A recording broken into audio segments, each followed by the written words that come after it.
go. Good afternoon, everyone. My name is Ava Loddig, and I'm here today on behalf of the Wounded Warrior Project. All of my information is from our website, woundedwarriorproject.org, unless I mention otherwise. First, I'd like to tell you a story about U.S. Army veteran Aaron Cornelius. When Aaron was deployed to Iraq in 2008, his unit experienced several casualties from an IED attack. And just days later, after losing people who he considered his brothers, the vehicle he was in exploded also from an IED, and the impact left a tennis ball-sized hole in his skull, causing him to become blind. While in the hospital, Aaron received many visitors, such as friends and family, but one special visitor was a representative from the Wounded Warrior Project, who continued to help him transition to life with traumatic brain injury, post-traumatic stress disorder, and blindness. According to the Routledge Journal of Clinical and Experimental Neuropsychology, mild traumatic brain injury and post-traumatic stress disorder are highly prevalent comorbid conditions in military veterans. I'm here today to talk to you about the struggles wounded veterans face when returning home and to make you aware of the Wounded Warrior Project. First, I'd like to tell you some things about the struggles wounded veterans face when transitioning to life outside of the military. According to DisabledAmericanVeterans.org, PTSD is very common among military veterans. When they go overseas to serve, they experience many traumatizing situations that will most likely continue to haunt them for the rest of their lives. According to CBS, a lot of veterans struggle to find a job after the military because a lot of companies will not hire them due to the physical and mental incapabilities they received while serving in the military. And also, according to the Pew Research Center, many veterans face a lot of discrimination from society. There are a lot of people that do not agree with war and tend to blame it on veterans who just joined to serve and protect our country in any way they could. And also, if a veteran has a disability, a lot of people will make fun of them for having a prosthetic arm or leg or being in a wheelchair, or even if their skin looks a little different because they suffered burns. But thankfully, the Wounded Warrior Project exists to address these problems.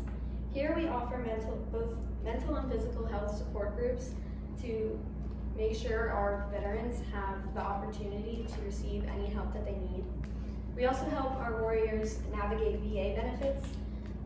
Receiving VA benefits is a really lengthy and difficult process, but we ensure that we are with our veterans every step of the way to make sure they receive the money they deserve. And we even offer a sports program for disabled veterans, just to give them a sense of normalcy in their lives, which might be missing. As you can see, the Wounded Warrior Project is working diligently to address problems related to the struggles injured veterans face when they return home. Imagine how much more we could do with additional support. 3 ways our organization could grow with your support is we would like to reach $300 million over the next 2 years. We have already allocated approximately $250 million since our beginning in 2003.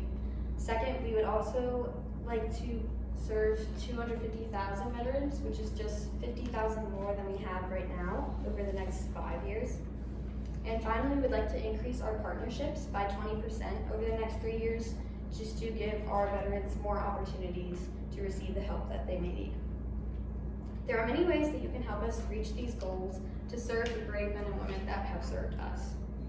I know as college students, money is not always the best option, but we just want you to know that every dollar, every cent counts going towards helping our veterans. If you're more into physical activity, we have our Carry Forward 5K, and you can, depending on your physical ability, you can walk, jog, or run a 5K. And we also have 3 fun ways to increase the difficulty if you're feeling up to it. There's a flag option, and that's where you just carry a flag to show your patriotism over the 5K course. And our second option is fitness, where you carry a weight, and that represents the responsibilities our veterans bear when serving overseas. And third option, if you're feeling really ambitious, is you carry another person over the 5K course to represent one warrior carrying another in their time of need. And if physical activity is not what you're into, we also have a link on our website where you can create a memorial page. So if you or someone you know has a loved one that passed away, you can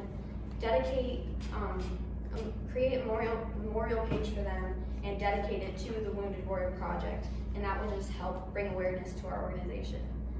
And a third option is if you're into video gaming and social media content, we have our Stream to Serve program where you can live stream playing video games and help raise funds and raise awareness to our organization. And you also have the opportunity to play video games with other veterans and members of our program. And if time and money is not something you can contribute, we just ask that you spread the word about our organization. Tell your friends, tell your family, tell your neighbor, and you can even tell them to visit our website, and they can talk to me if they want, and I'll talk their ear off about all of the amazing work that our organization does. So I hope that after learning about what we do here at the Wounded Warrior Project, that you have been inspired to join us in giving back to those who gave their lives so that our country can forever be free. Thank you.